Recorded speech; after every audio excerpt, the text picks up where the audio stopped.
نحمدہ ونصلی علی رسولہ الکریم اما بعد فاعوذ باللہ من الشیطان الرجیم بسم اللہ الرحمن الرحیم السلام علیکم۔ معزز اسلامی بہنوں، آج کل ہر دو میں سے ایک خاتون کو لیکوریا کا مسئلہ لاحق ہوتا ہے اور وہ اس ہی شش و پنج میں رہتی ہیں کہ یہ ناپاکی کی حالت ہے یا پھر پاکی کی حالت ہے، نماز پڑھی جا سکتی ہے یا پھر غسل واجب ہے۔ اور کچھ خواتین تو لیکوریا کے مسائل کو حیض کے مسائل کی طرح ناپاکی کی حالت سمجھتے ہوئے روزے نمازیں سب چھوڑ کر رکھتی ہیں۔ آج ہم آپ کو لیکوریا کے مسائل کے اوپر شرعی مکمل معلومات فراہم کریں گے، تو دھیان سے سنیے گا تاکہ آپ کی تمام غلط فہمیاں اور سوالات حل ہو سکیں۔ سب سے پہلے اس بات کو ذہن میں بٹھا لیجئے کہ لیکوریا ایک بیماری ہے اور اس سے خارج ہونے والی رطوبت نجس اور ناپاک ہے۔ لیکوریا جسم یا کپڑے کے اگر کسی حصے پر لگ جائے تو جسم اور کپڑے کا وہ حصہ ناپاک ہو جاتا ہے۔ اسی طرح سے لیکوریا کی رطوبت نکلنے سے وضو بھی فاسد ہو جاتا ہے، یعنی ٹوٹ جاتا ہے، لیکن اس کے نکلنے سے غسل واجب نہیں ہوتا۔ بس ناپاکی اس حد تک ہے کہ لگنے پر جسم اور کپڑے کا وہ حصہ ناپاک ہو جائے گا اور وضو ٹوٹ جائے گا۔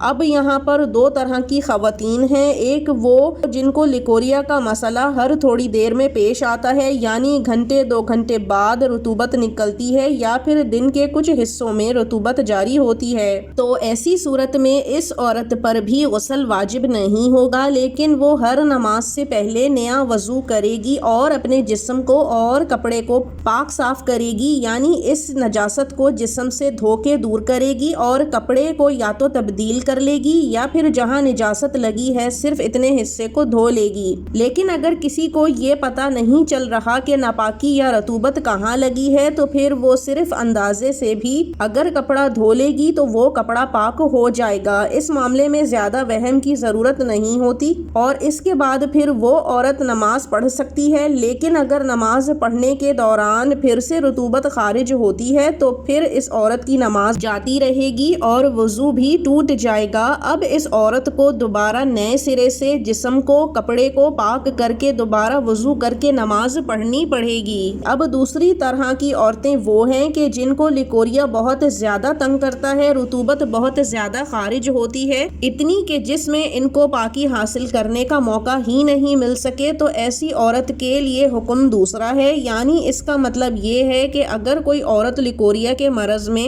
اس حد تک مبتلا ہو کہ وہ ابھی وضو کر کے جائے نماز تک پہنچ نہیں پاتی کہ رطوبت یعنی لیکوریا جاری ہو جاتا ہے اور وہ پھر سے دوبارہ جاتی ہے، اپنے آپ کو اور اپنے کپڑے کو دھوتی ہے، لیکن ابھی وہ وضو کر ہی نہیں پاتی کہ رطوبت دوبارہ جاری ہو جاتی ہے، یا پھر وہ وضو کرنے لگتی ہے اور وضو کے دوران رطوبت نکل آتی ہے اور وہ فرض نماز نہیں پڑھ پاتی، اور اسی طرح اس کے ساتھ بار بار ہونے لگتا ہے کہ وہ کسی طور پر بھی پوری وضو کر کے پوری فرض نماز ادا نہیں کر پاتی، تو ایسی صورت میں وہ عورت شرعی معذور کہلائے گی، یعنی اب جب وہ ایک دفعہ وضو کر لیتی ہے اور اس کے بعد لیکوریا کی رطوبت خارج ہوتی ہے تو بھی اس کا وضو فاسد نہیں ہوگا، یعنی وضو نہیں ٹوٹے گا، اور اس وقت کی نماز چاہے وہ فرض نماز ہو، سنت یا نفل، یعنی جتنی بھی وہ چاہے نماز ادا کر سکتی ہے۔ مثلاً اگر ظہر کا وقت ہے اور اس عورت نے وضو کر لیا ہے تو اب جب تک ظہر کا وقت رہے گا اس وقت تک اس کی وضو بھی رہے گی اور وہ فرض، سنت، نفل جو بھی نماز پڑھنا چاہے پڑھ سکتی ہے، لیکن شرط یہ ہے کہ اس کی وضو کسی دوسری وجہ سے یعنی ہوا خارج ہونے یا پیشاب یا پخانہ کرنے کی وجہ سے نہ ٹوٹے، تو اس کی وضو قائم رہے گی۔ لیکن جیسے ہی عصر کا وقت داخل ہوگا تو اس عورت کو اب ایک نیا وضو کرنا پڑے گا